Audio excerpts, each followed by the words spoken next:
Hi, friends. Welcome back today. I want to take you behind the scenes of what it's really like to host a singles event and I apologize, I'm recovering from a cold, so I sound a little bit congested. On the outside, it looks like it's a fun evening of mingling, and it is, but behind the curtain, there's also a lot of stress and pressure that I carry as a host. This episode is going to be a little bit more vulnerable than usual, and I'll share some of the challenges that I've been facing, what we can learn from my most recent event, and I'd love to hear your feedback and ideas on how I can make these gatherings better. So let's dive in. So let me set the scene. Last Saturday, I had a singles event for the age groups between 45 and 65. And of course, I was excited about it, but also I had major anxiety leading up to it. Even though I had done all the similar tactics that I had done for advertising to bring people into this event, I had different results this time. I had 18 women or 17 women signed up, and only maybe 3 or 4 men had signed up originally. And as of the 1 week leading into the event, I started paying for Facebook and Instagram ads that were targeted at men directly. And I even at some point closed out the tickets for women because I didn't want to have an even larger gap. And so there was a moment during the week where women could no longer purchase tickets, and I was only selling to men, and I had discounts. I had ads, I posted on Reddit, and I was only able to increase my count of men by maybe 2 or 3. And that was because I actually offered for some men that I know to come for free to the event. And some of them were past attendees from my other singles events that I've hosted in the past. Some of them are people I know from meetups and things of that nature. Um, but I was walking into that event on Saturday feeling very nervous about, oh my gosh, what if all 17 women show up? And what if some of these men don't show up? And it was going to make the gap even worse. When I started the event, there were 2 ladies who arrived, and I was very honest with them. And I told them, hey, like, I do have a larger number of women signed up, and one of them told me that I should have canceled the event. And I felt so bad, and I was like, "Oh my God, let me give you a discount or a refund." And she said she had driven 2 hours to come to that event, and I that made me feel even worse. But I told her I didn't, I had done all these tactics, and I was hoping that there would be some last minute men signed up, you know uh, but turns out there wasn't. So I was very worried essentially. But the day of the reality of what actually happened, thankfully, I got a little bit lucky because 8 women did not show up. That's a lot, actually. That's a really high number of no shows. And what ended up happening was about 10 women and 6 men, because I did get a last minute guy.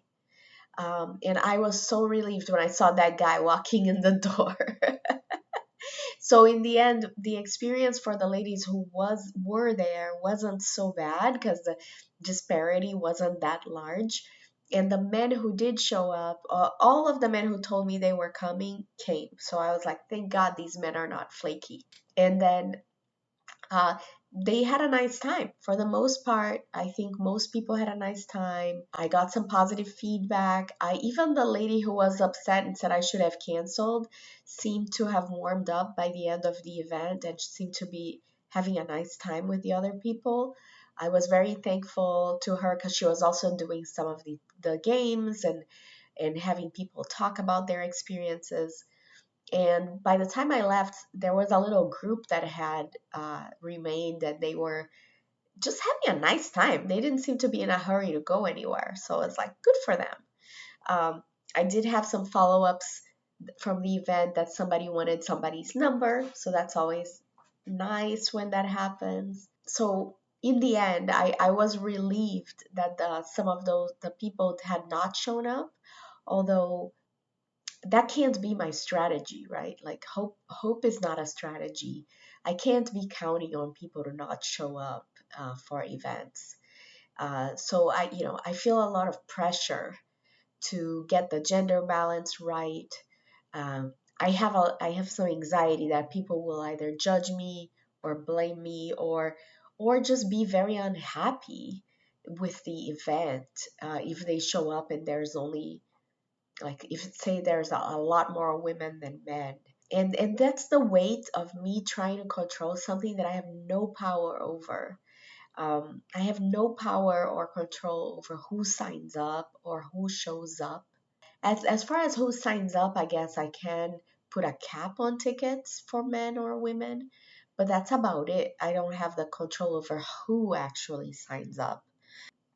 And then the other things that I don't have any control over for singles events is, whether people are attracted to each other, whether people get along, whether people have good energy or have like aligned intentions. Those are all things I have no control over. So it can be a little challenging. So the guest experience, what actually happens, despite my fears, people end up having fun. They mingle, they make connections, sometimes even friendships beyond the event. People tend to stay later and sometimes they go to dinner afterwards, which is nice. Most attendees, they don't seem to stress about the numbers the way that I do. They're more focused on the conversations. So that's good. And then the tension that I'm sitting with as a host is like being a host is rewarding. I really do get a lot of gratification from seeing people connecting, but it's also emotionally taxing. How much responsibility should I take for perfecting the gender balance in these events? How do I shift from the anxiety that I have to trusting that people are still going to have a good time? And how do I get more men to engage with my events? Where should I market to them? Um, I talk to a lot of people, and sometimes I get discouraging feedback. Like, for example, oh, men are just done with the dating situation and they don't want to be in a relationship anymore.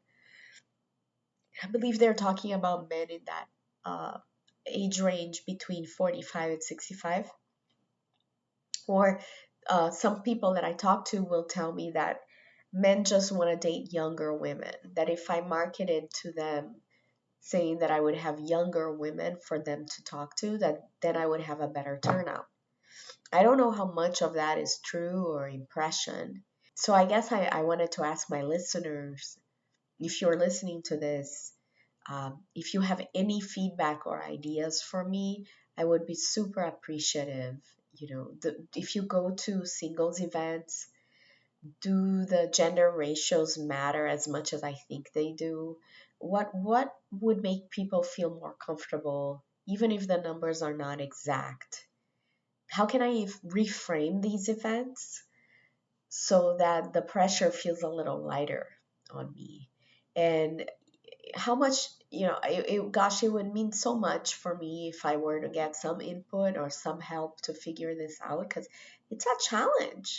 Do you feel like having an exact balance of men and women at singles events really matters to your experience, or are you more focused on the quality of the conversations that you have with other people? And when it comes to the event experience, what's one thing that a host could do to make you feel more comfortable at a singles event, even if the numbers aren't perfectly even? And what's your perspective if you've been to singles events before? What helped you relax and enjoy yourself the most? Was it the setup, the activities, or just having a chance to connect naturally?